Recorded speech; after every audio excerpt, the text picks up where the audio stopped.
Hi, husbands. I'm Brett. And I'm Steven. And we are the Broadway husbands. And today's Hi Husbands interview is with Two men in a surrogacy, Mark, Eoin, and they talk about their daughter, Arya, who they had through surrogacy. They're also starting their next journey through surrogacy. And what you want to pay attention to is the fact that they are from Ireland, and Ireland has very strict surrogacy laws. So this interview is something everyone should watch. Check it out. Hi, Mark. Hi, Eoin. Hey, how are you? Hey. Welcome. Welcome. So where are you guys at right now? Are you in New York, New York? We are. So we're in our apartment on the Upper West Side, our second home when not in Ireland. Well, we haven't been there in a while. It's been too long. Yeah, we've been living in this apartment now for the last 4 years. We've been in New York for 5, but in the Upper West Side for the last 4 years now. Yeah. So. And then, but you're not from New York. Yeah, you're clearly. not from New York. You're from Can you Ireland. tell? Yeah, so we're both from Ireland, both from Dublin in Ireland. So we're literally we were raised about 10 minutes walk from each other in different parishes, but they're very close to each other. Yeah. Is that where you met? Yes, but we met nowhere near where we live. So we lived 10 minutes away from each other, never knew each other. Our families never interacted. And then I went to audition for a show that Owen was directing, and I instantly was like, fell in love. I gave the worst audition anyone has ever given in the history. To the point of like, I met the What musical was so bad director about it? What was so bad about it? What happened? I had a page that I didn't really need, and I was like shaking. Like the musical director met me a few years later when I was singing in a concert and was like, "Oh, you can sing. Like, I thought you were awful for years." And I was like, "Why?" And he was like, "Do you not remember that audition you gave?" And it was just, I don't know, he fell to pieces on the day. And one of the questions I asked him was, can you do an American accent? And he says, I can. And I said, well, will you do it? And he goes, no, not now. And so I was like, okay, this is not going very well, but okay. So what was the show? Yeah, what was the show? It was Ragtime. Oh. I was going for younger brother. Of course, and you were. did not get it, unfortunately. But yeah, we met a few months later when I came to see the show, and got talking for hours and hours. And then a couple of months later, he finally asked me out. It was kind of a year from the audition to when we actually started dating as such. So that was in Dublin. Was this Dublin. Professional theater? Was this? No, it was there's a big amateur musical scene in Ireland because Ireland is so small. It's very difficult to have a professional musical theatre scene because you're not going to recoup your investment. So it's very much a drama country. There's a lot of really good drama because you can put on plays for a little bit cheaper than musicals. Because a little bit. Obviously. But there is a huge desire and a huge want for musical theatre. So the amateur musical scene is actually really, really good and really high quality. They just had an event there. Like, you have the Tonys over here, and in Ireland they have Ames, which is like at a weekend with thousands of people. They all get together, they go to the awards. What is really interesting about it though is they all stay overnight for like 3 nights. So it's just like the biggest party ever. But it shows from all over Ireland that put on amateur musical societies and get awards for them. So it's really cool, actually. Yeah. I just love that there's such a passion for musical theater in Ireland, especially like it really is. I'm thinking like Ragtime. It's such an American story. Such an American show, Like how? To be honest, the really interesting thing, because Ireland is right on the edge of Europe's next stop is New York, essentially, or Boston. So we've grown up with American TV, American music. So we're kind of the culture of America is very ingrained in Ireland, and we're also very close to London, where the West End is. So there's a lot of professional theatre which travels over to Ireland on their tours. So, especially since like High School Musical and all of that there's this the younger generation are coming up, and they're really, really they want. Was that part of the reason you wanted to move to New York? Because your love for theatre? That was a bonus. It wasn't the reason. No, it was a bonus. I was going to say, I don't know if Owen wanted to move to New York. The deal was that I had an opportunity here to go to college on a scholarship. And I said, look, if I get that, will you come with me? And he said, yes, absolutely. And I said, if I don't get it, what do you want to do? because we were kind of looking at moving anyway, and we had said we'd move to London because that's closer to home. It's like a 40-minute flight, and you get a lot of the same things. And like Owen has performed on the West End before, so it made a lot more sense for his career rather than moving over here, where Owen is only eligible to work now because we have the green card, So but we have a baby as well. When I moved over first, I was on a student visa or a graduate visa. It was the only way, because I just finished my master's, and I was like, okay, well, I can come over and live with Mark for the year. We thought it was going to be a year, and then after that, he got a job in New York with MasterCard. So then he said, "Oh, I'm going to stay another year or two," and I'm like, okay. So I managed to upgrade my visa and got to stay, but I still couldn't work, and I couldn't work, especially on Broadway. I couldn't get into the unions or anything like that. So then The pandemic hit, and I got my green card, and I was eligible to work, but then everything was closed down, and when everything was opening back up again, it was so difficult to get seen. And then we were already in the throes of Surrogacy, and then Arya arrived, so it's kind of just made sense for me to devote my time to Arya, I suppose. Going back in time a little bit, was there conversation on your first date about wanting kids? How early on in your relationship did you have that discussion about wanting children and to grow your family? It's a weird one because we were together for a period of time, and then I like to call it had like a break, had a refresher, and then got back together. But when we got back together, all them conversations were like immediate. It was like, okay, well, look, we've done all the dating. We don't need to do that. Like, if we're getting back together, this is like for life. So are we aligned on kids? Are we aligned on marriage? And they would have had casual conversations before that about it. Yeah, we're very much children people, if you know what I mean. We've always had, Mark has, I think now you have 70, 18. Well, yeah, on my side there's 17 nieces and nephews, and on yours it's 3. I've only got 3 on mine. That's a small side. But there's we've all, like I my career before becoming an actor was in early childhood education, so I was always involved in working with kids or educating kids. So it was very much on my radar that I wanted kids, but we hadn't. It wasn't we until didn't know how. Yeah. It was kind of like, because people always ask, why didn't you adopt? And it wasn't that we never wanted to adopt, or that even we wouldn't in the future, because I've kind of said that before. It's that we knew we wanted to have a kid that was genetically at least one of ours, and then once we did the surrogacy and realized, oh, we actually don't care whose Arya's is, we don't know, and like absolutely don't care, we were like, actually maybe we could adopt in the future, because I think it's more awkward, or I just felt like if we had adopted first and then did surrogacy, the child we adopted might have felt they weren't enough, whereas now it's like we have more love to give. And we want you as part of our family more so than you. For whatever reason, adoption wasn't enough when we did surrogacy. Although from talking to a lot of couples who've done that, they say the reason they moved to surrogacy is purely just for like the knowing you're going to have your child at the end of it. We've seen couples who've gone through an entire adoption process and then they don't have the baby at the end. That's like a really interesting point, because a lot of people don't think about that, because people are, for whatever reason, there's sometimes judgment and stigma on people who go through surrogacy, and a lot of people don't realize, especially primarily people in the gay community. Oh, I yeah. get that it's like primarily, some LGBTQ friends of ours that actually have given us the most grief about going through surrogacy. I wonder if you find that to be true too. Yeah, I find like it's not we've got a lot of grief over it. I'm gonna say we get a lot of, but whose is she and why don't you know? And if you went through this, isn't it important for you to know who she is genetically and stuff? And them questions always come from our community. And I'm like, why? So for us, the way that we did it was, when we were transferring, we transferred 2 embryos, one where I was genetically the father and one where Mark was genetically the father. And as time went by, unfortunately, we lost our boy. We knew we had inserted a boy and a girl. We lost our boy at 17 weeks. But we didn't know who was the Who's- father of each. We specifically asked not to be told.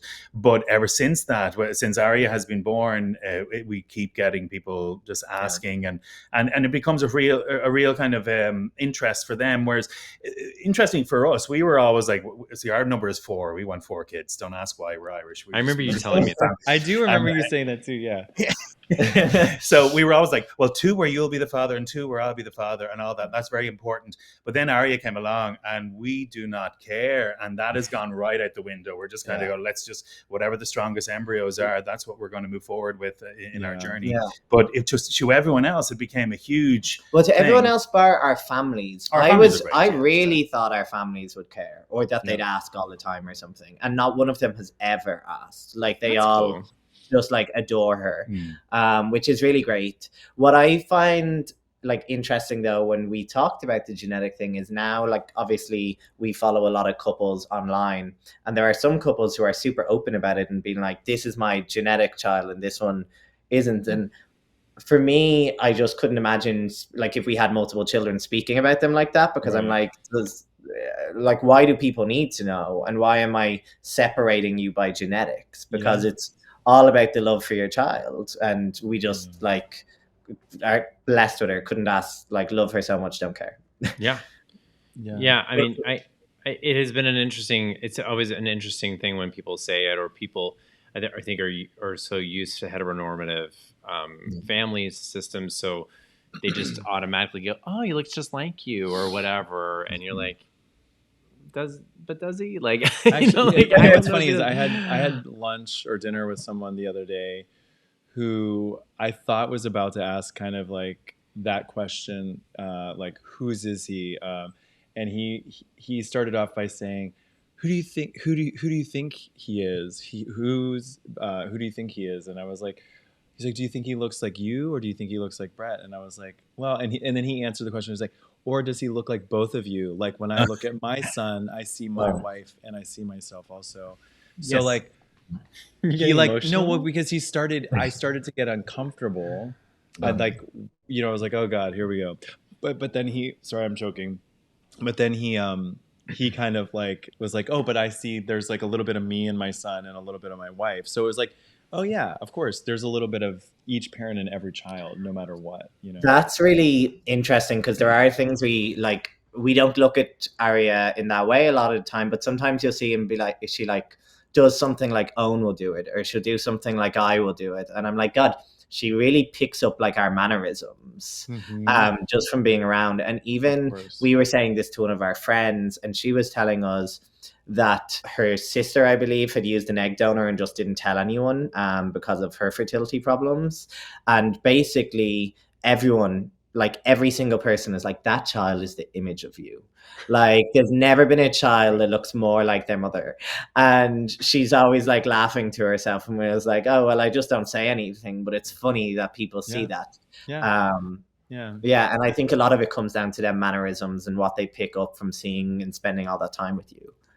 Well, and so tell us, how did you come up with the name Arya? Oh, so we loved Alice, funnily enough. Like that was our kind of that was our go-to. That was going to be our name. It was always our name. And then we said it to some people who didn't like Alice as much, including like, I just remember ringing like someone I'm really close to and was like, mentioning no names. Then okay. Mentioning no names, and I said, "Oh, we're thinking of Alice," and they responded going, "Alice, who the fuck is Alice?" Which is the song, and then I couldn't get it out of my head. Every time I thought of the name, it replayed. But funnily enough, we had seen a few couples with Arya with a Y. Game of Thrones. And I was always like, oh, I like the name, but there was just something I didn't know. And then I had put up like a box on Instagram saying, what names should we do? And there was hundreds and hundreds and hundreds. And we read Arya. And I was like, God, I love that name. Like we'd have so many names where I go, no, that's a no from me, and then I'll go, I like this one. He go, no, not that one. When we got to Arya, we were just like, oh, actually, this this fits And really then well. because it had all the musical, so Arya means like melody Or air, or air and stuff like Italian, that. It also means like noble and lioness. And lioness. So when we heard all the background of what it meant, we were like, this is perfect. Yeah. It has musicality without being like melody. It's subtle and it's a little bit different as well. Yeah. So we loved it. Although now everyone I meet is like, oh, I know an Arya. It's not as different as I thought it was. But it's I know whenever somebody says, oh, I have a nephew named Maverick, and I'm like, really? Great. Oh my God. Let me tell you, when we were in the hospital, our midwife was like, I know you're not going to want to hear this, but I have to tell you, I have a dog called Arya. Like, yay! And I was like, congratulations, here's your baby. So much. Because we love her, she's so wonderful. And it was our doula. Doula, yeah, sorry. And she was it was so funny though. And it's like, I was like, well, we picked the name now. I'm not like changing it. It's so funny. So tell us a little bit about what the day-to-day is like for the both of you. Do both of you work, or one of you is just working, right? And then Eoin, you're stay-at-home dad when Mark's at work. Stay-at-home dad. So before I left Ireland, I had kind of melded my two careers together. So I was teaching the history of musical theatre and teaching acting and so on in a degree course in Ireland. So I took a 2-year sabbatical, thinking I'd be gone for 2 years. And then once the pandemic hit, they were like, actually, you can teach again online. So for the last kind of 3 years, I've been teaching online. But once Arya came along, it started to get really difficult. Mark is able to work from home most days. I think it's 2 days of the week or 2 or 3 he goes into the office. So I was able to get her. It would only be online for 3 or 4 hours of the week. But it involved a lot of corrections and reading essays, marking, grading essays, and so on. So I've quit that now. So now I'm literally just a full-time stay-at-home. You felt dad. It was taking away time from Arya.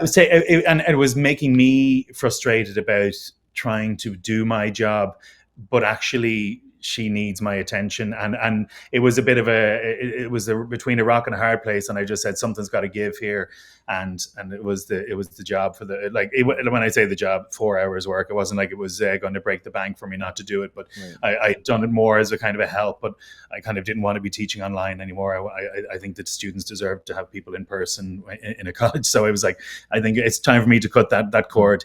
But so I mind Arya full time while Mark is working, but we're usually both in the apartment. So I work 2 days in the office, 3 days from home. It's funny now because she knows like my office is the bedroom. So if she wants my attention, she'll just like scratch at the door almost. It's like a little dog. It's like, but she's generally quite good at knowing if I'm like on a call, she won't try anything, and then I'll come. The thing is, because I have to come out to like go to the bathroom or get myself a cup of tea or anything, it's very hard to not end up spending 5 or 10 minutes with her each time. But we're very welcome. Yeah, it's just like. And then he goes back in, and I'm left kind of going, oh, so now I have to bring her back down to earth again. Okay, great, thank you. I come in and get her all hyper, and then I'm like, bye. Hugs for daddy, hugs for daddy. It's like, no. But no, it's good. So I do 5 days a week. The one really good thing about MasterCard is it's like Flex Friday and stuff. So if I'm not too busy in a week, or if I get enough of my work done, I can kind of do a couple of hours on Friday and then be free. So in which case I get to spend more time with her then. We try and organize maybe doctor's visits or dentists for a Friday, because both of us will be able to go and so on. So she has her first dentist appointment now this coming Friday. So she has 12 teeth already. She's only just gone one. But anyway, that's where we are. I think well, first off, I have a totally unrelated question. What's your favorite musical theater era? Era. Wow. Okay. So I'm probably going to say the noughties, that like literally just the kind of what the turn of Wicked, kind of that kind of turn of the century. Oh, do you know? I'm gonna and I'm not even gonna know the era it is, but I know. Yeah, we just watched it. The second season of Schmigadoon. Oh, like the Chicago, the cabarets, because we watched the first season, and I was like. this is like fine for me. It's not my era at all. And then it came in and it was like Pippin, Sweeney Todd, Sweet Charity. Chicago. It was like all the stuff I love. I did also, like, I went through a phase when I was younger where like everything I would listen to was released in the last 5 years of musical theater, and it was all small writers and so on. Whereas now I'm back into mainstream again. So I would say, yeah, it's like everything's like a pick a mix. You're like, there's certain things of different eras that I love, some things that I really don't, so on. But I think the kind of the genesis of this new genesis of musical theater, or the new Broadway show, is when things started to get really exciting for me, and the writing became a lot more in depth rather than a little bit fluffy. Okay, so what's your favorite? What's your favorite musical? What's your favorite musical? Yeah. For me, and this is controversial because I won't say because of what's on Broadway at the moment, but the original version of it, A Parade, when it was in the Donmar in London, was the best thing I've ever seen in my life, and to this day it remains my favorite written musical. And I'll put a full stop on that there now. We enjoyed the new one. I'm gonna say my one is, again, not the version that's currently on Broadway, but the last version of Sweeney Todd that was off Broadway in the Pie Shop. We loved that show. That was so incredible. Good. I had Norm Lewis like singing, spitting in my face. It was like just so cool to see. Just having that intimate vibe and really feeling immersive, and also just like they were all so talented. Yeah, so good. It was so good. Yeah, it didn't feel like there was any weak links. Like, to me, I'm sad that doesn't have a cast album and so on. Like, that was incredible. And like Sweeney is obviously right up there as my favorite. I think it might be one of the best written musicals. It's definitely up there. Yeah. So let's talk a little bit about your surrogacy journey, and would it have been possible in Ireland? Like, no. So this is about actually, like the laws, the difference in laws in the UK or in Ireland as opposed to in the state of New York and the United States.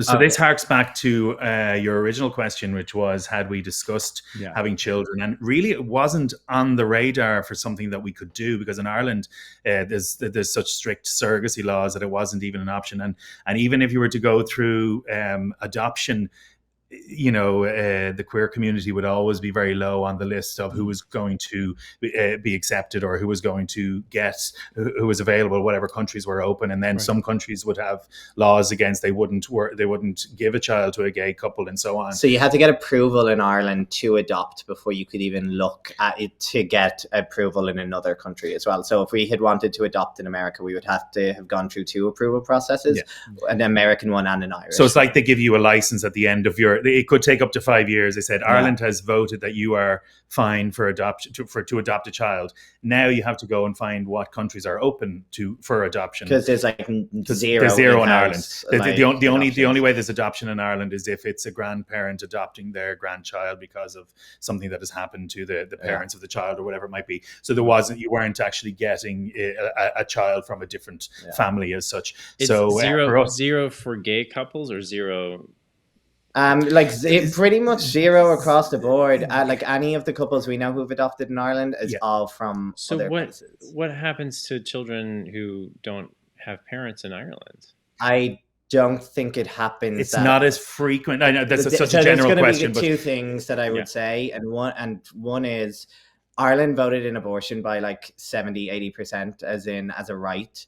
And it was because we were finding out that actually so many of Irish women were getting the boat across to the UK and getting abortions because they didn't feel safe. The other thing is, in Ireland, even with poverty and so on, so many families have like 6 children. And so I think it was very ingrained in the culture to have your children. And what we found out, which was interesting, was like a lot of parents would take care of the grandchild as well. So they would say, I had a baby, not my daughter had a baby. The daughter might have been hidden away for a couple of months, and then suddenly the grandmother had a baby. And that was just due to, like, I don't know if you know about the Magdalen laundries and so on. Unwed mothers used to get sent there.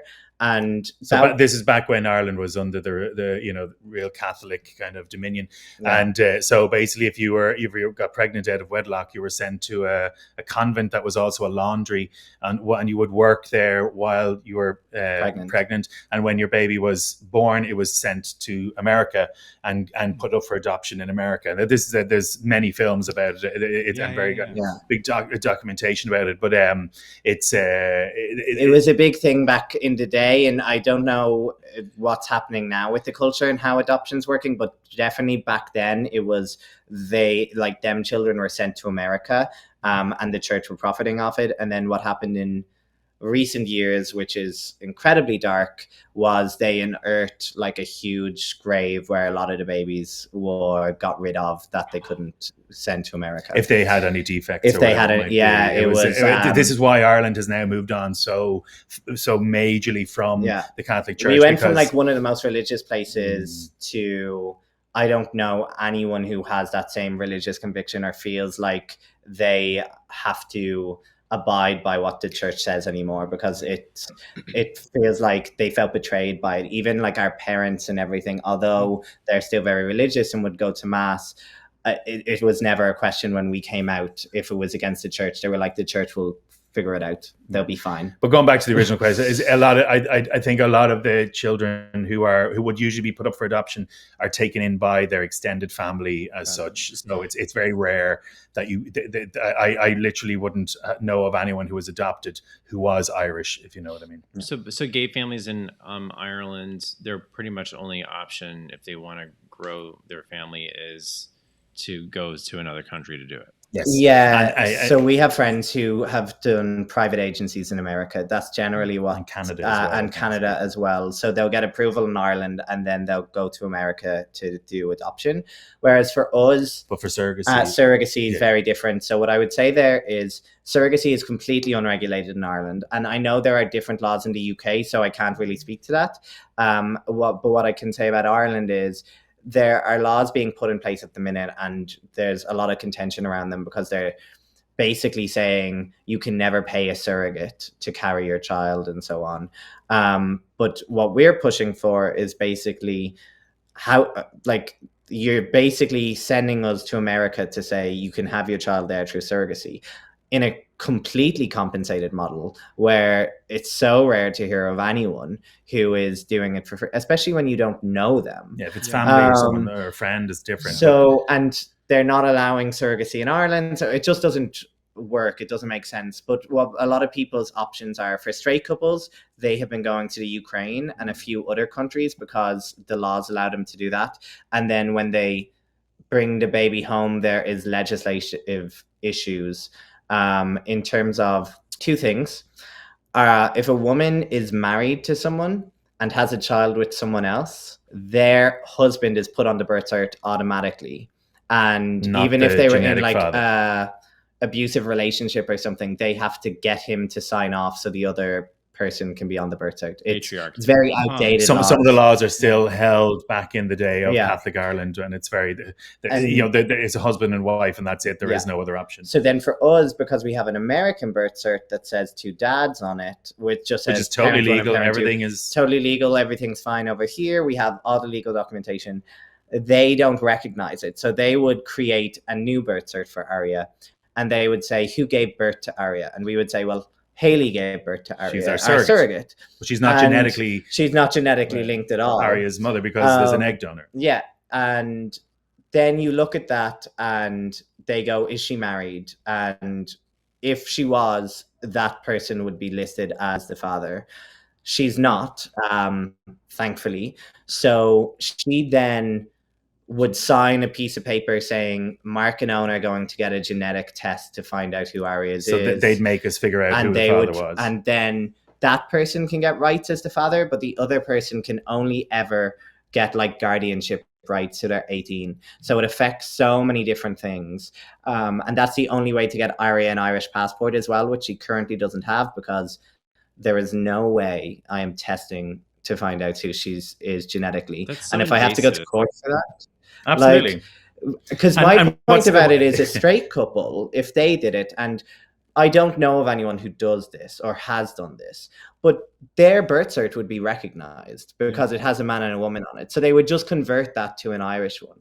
Now, from all the couples I know who've done surrogacy over here, they're huge advocates for doing it the right legal way. So they will say, actually, no, this was the surrogate, and they're trying to go through the proper legal channels to get things changed, instead of, I guess, like faking it and saying, oh, I went away and I gave birth, and like just change the birth cert for me.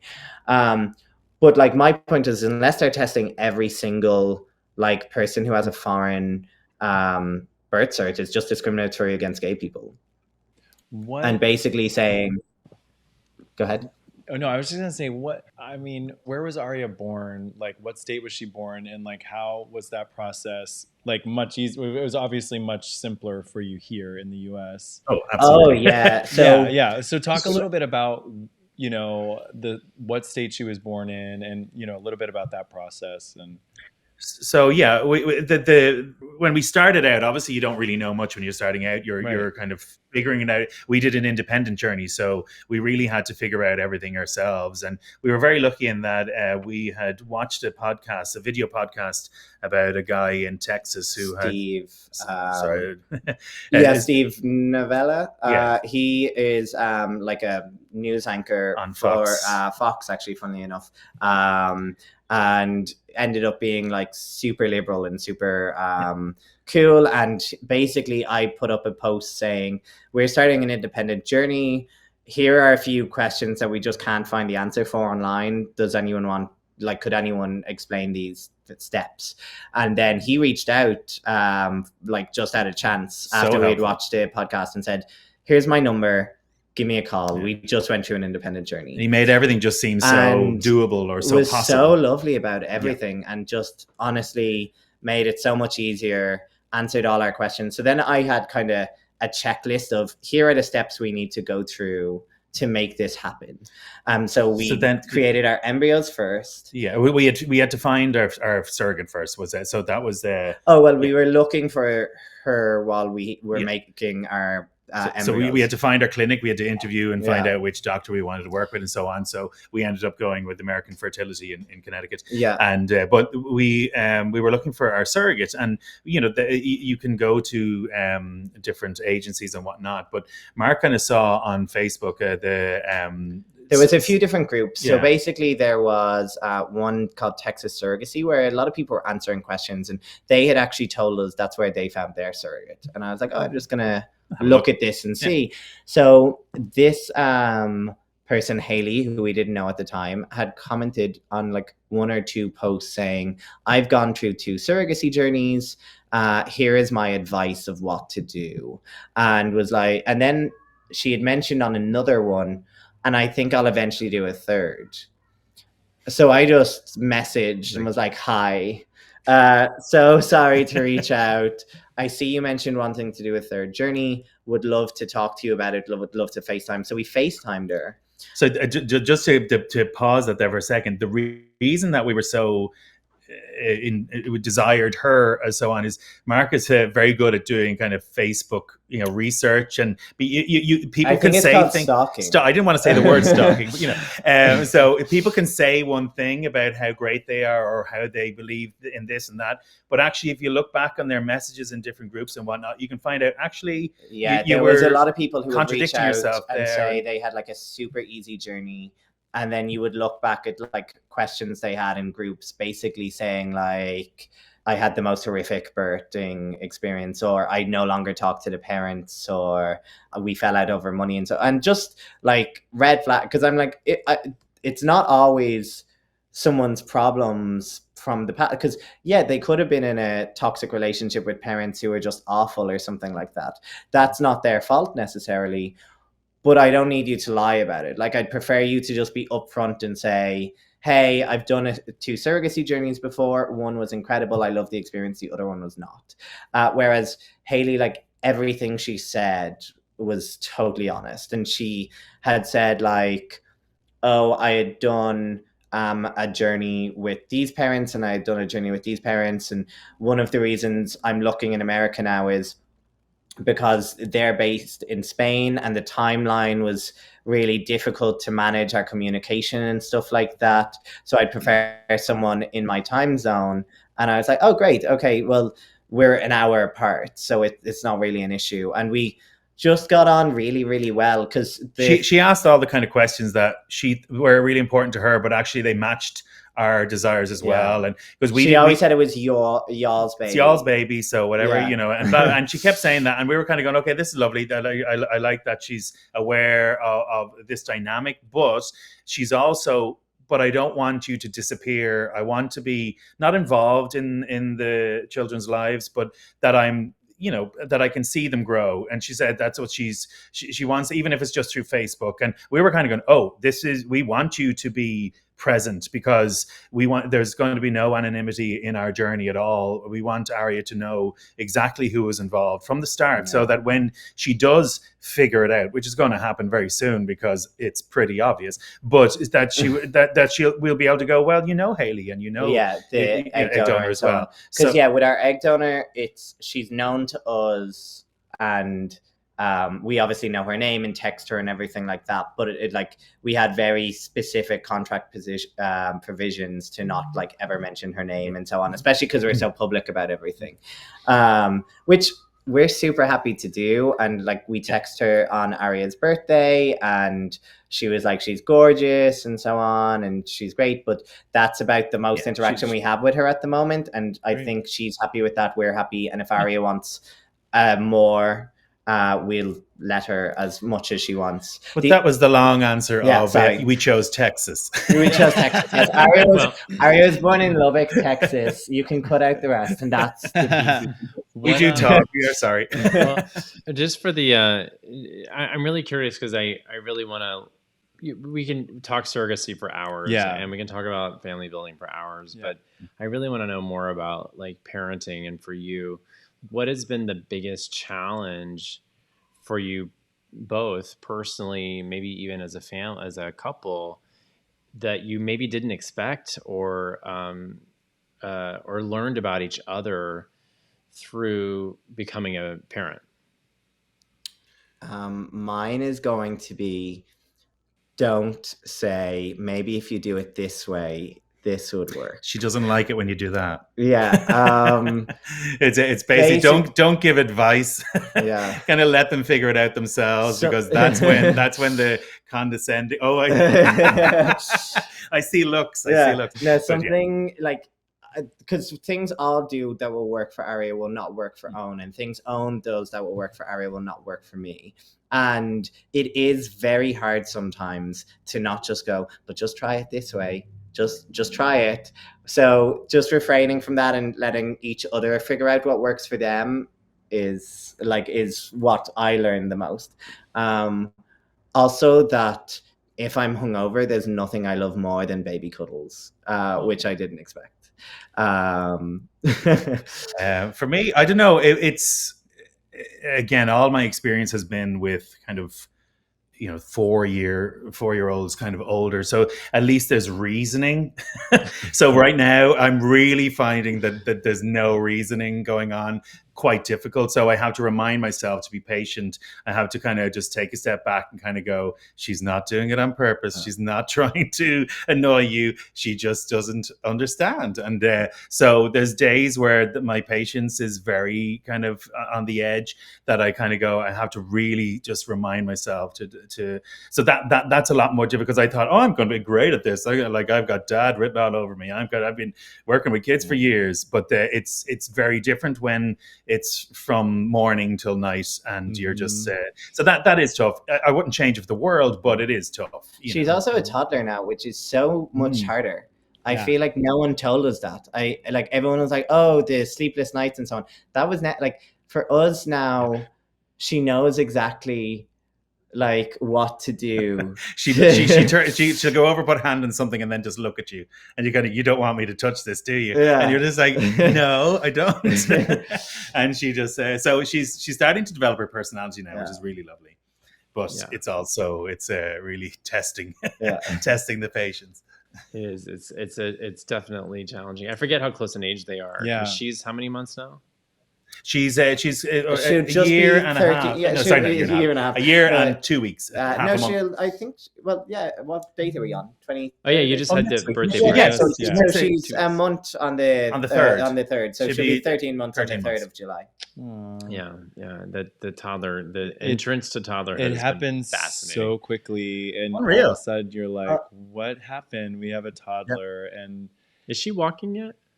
Yes. Yes. Oh, that's So right. she's very She's cautious. climbing. She's very cautious. She always has been. So she would take steps, but then she just gets down on her bum and then she'll crawl the rest of the way. And we're kind of going, oh, okay, so she can walk, but she's just not really going for it. And then just one day, just the walking just started, and that was it. There was no crawling anymore. Yeah, and it was an overnight thing. You know? She's also doing a lot of like, oh, I can put my leg up on this. What happens if I pull myself? And then is realizing she can do things that she couldn't, and she's still like very good when she's on top. Like she knows not to fall or how to get down and so on. She's very cautious. But she also is fearless as well. It's like caution. But she's also aware, that this is dangerous. We got to get them together. We got to do some play dates. yeah. Okay, this is the last question. What is one thing, one resource or tool that has changed your perspective on parenting? Oh, change my perspective. That is a real tough one. So you mean something that has changed how I parent, or helped you? Yeah, or helped shape your parenting style as a parent. Okay, so I think the biggest one was the book that we read. We read 12 hours. 12 hours in 12 weeks. I think it was called, and it was a book that it's like 200 pages. It was super easy to read. Like I think I read it in a day because the font is so big, and it just had really simple concepts that related to how we felt about things, and we just totally aligned on it, because we read it at different times, because you're reading a million books, and we thought if we buy all these books, they will make us all great parents, and it's all wonderful. But if I buy it, it automatically sinks in. But this was the one book that we actually went, oh, this really makes sense to us, and we both really aligned on it, which is, we're very different in many ways, but for some reason when it came to this, we were just like, this works. And so it was all about like doing small things to make a big difference. So like to get her to sleep through the night, for us, basically in the book it says if she drinks less on a Tuesday, give her the same amount she drank on the Tuesday on the Wednesday, so that she starts getting used to that less and less amount. And I think we did that for like a week and a half, and then suddenly she wasn't waking up in the middle of the night for a drink. She just wanted a soother, and then she stopped waking up for the soother in the middle of the night. She would just sleep through. And I'm also very aware that we have a very easy baby. Like she was very good to have slept through the night from 5 weeks, but that kind of like to us, that felt like the things we were doing related to that book were helping her like succeed. Yeah. So I don't know whether, as Mark said, she was very easy, as in she didn't give us too many late nights, sleepless nights or anything like that. So whether it was the book, whether it was her, I don't know. But that was the only one that sticks out. The other one that I really kind of would have been lost for the crawling stage was a playpen.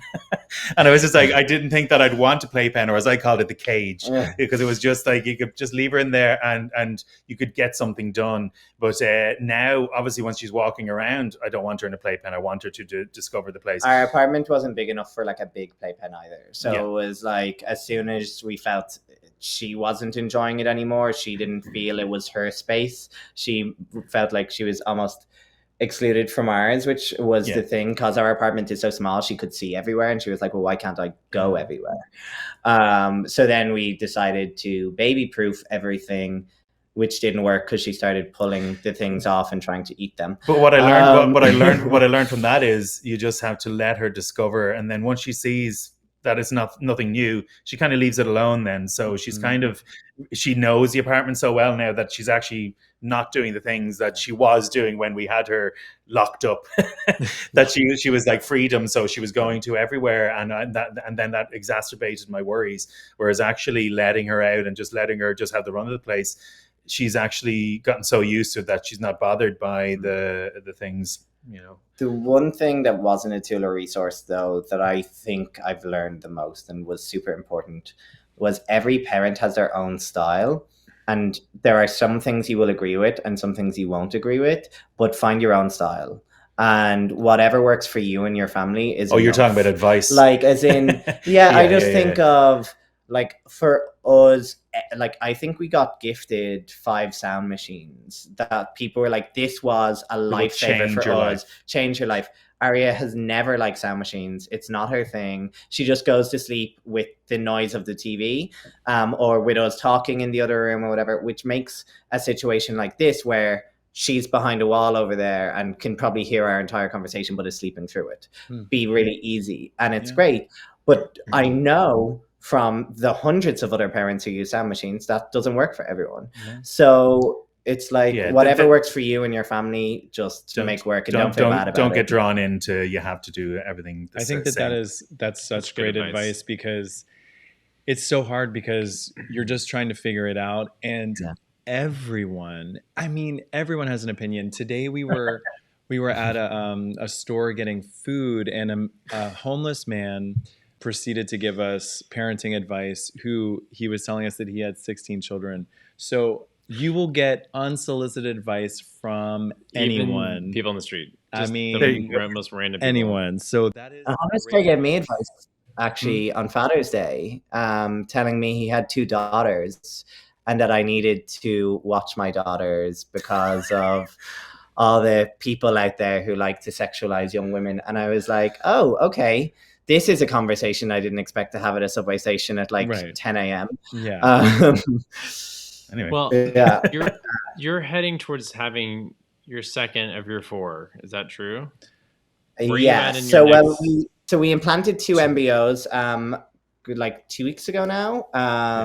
And we know Hayley is pregnant. So she's done 4 HCG tests, and they've doubled as they should. I think the worry or the question our doctor has right now is because the first test was much lower than our last pregnancy. It was like a 19 HCG, whereas last time it was 200. Whereas now it's up in the thousands, so it's fine and it seems to have progressed. He just is like, we need to just do that ultrasound before I sign off on everything, because I just want to make sure that it's, I think he called it an in uterine pregnancy. Basically that it's implanted where it should implant and that all is okay. So in our head, she's pregnant. We're very excited about it. We don't know if it's 1 has implanted or 2 is implanted. But until we have that ultrasound, because we obviously lost our boy in the first, we're very aware that things can go wrong. But I'm also like not going to be putting it down and saying she's not, like, she's pregnant. We know she's pregnant, and we have to celebrate in that at the moment. And that's all we know. So she's pregnant. And maybe that will be 2 or 3. 3 would be great, actually. Then we'd just be done. We'd be finished, and life would be hell for like 3 years, but it would be great. Yeah, I'm not going to agree with that, but yeah, that sounds exhausting. Yeah, that's. Can you imagine? I was like, no. I think we need to multiply myself by 5. Well, congratulations! That is amazing. And we'll tell everyone here. We'll put a link down below to your Instagram account where you're sharing the journey as you go. It's so exciting. It's so exciting. So happy for you guys. Thank you. No, it's great. It's as I said, it's a long journey ahead. And actually, the one thing that I like wish about, like you see these documentaries and it's like, oh, I made it to 9 months and then I had a baby and I didn't know I was pregnant. And I'm like, wouldn't it just be great to not have to go through these 9 months of stressing and just like be at that point again? But it's 9 months of fun, and we will share every single moment. But that was the whole reason that I say we, but it's anyone who knows our channel. It's all Mark, but it's like the reason we're doing it is to be honest and to be kind of, this is the journey and this is the ups and the downs that come with it, and because it's something that wasn't there when we were on our journey at the start. So hopefully that people can learn, or at least kind of understand the process a bit more, or it gives them a bit of or even just seeing like parenting is stressful, and not every day do I look like an Instagram filtered model. Some days I look like crap. And that's because we're trying to survive as parents. Yeah, that's right. Yeah, and I think that's what we liked about your page as well when we first came across it, is like you're honest about like what it is raising Maverick, and that not every day is sunshine and lollipops. Yeah, it is. I don't want to say infuriating, but I think it's misleading when I see some of these accounts, because it's like, yeah, they always look so good. Like the baby's like so beautifully dressed and the dads are all worked out, and I'm just like, I don't know, like that's not my reality. I cannot relate.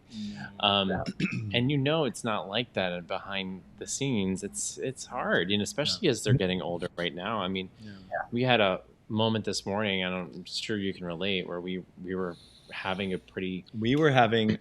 dysregulated emotional state, I would say. Well, he was upset, and then Brett and I were both kind of doing what you were discussing earlier, talking about one of us was parenting one way and the other one was sort of parenting a different way. And so we were kind of fighting, and it's tough. It's tough. What I was going to say is, like, the hard thing is you have to be emotionally, babies don't have the emotional regulation systems that we have, right? So you are their emotional regulation, and if I'm not regulated, I can't help my baby, right?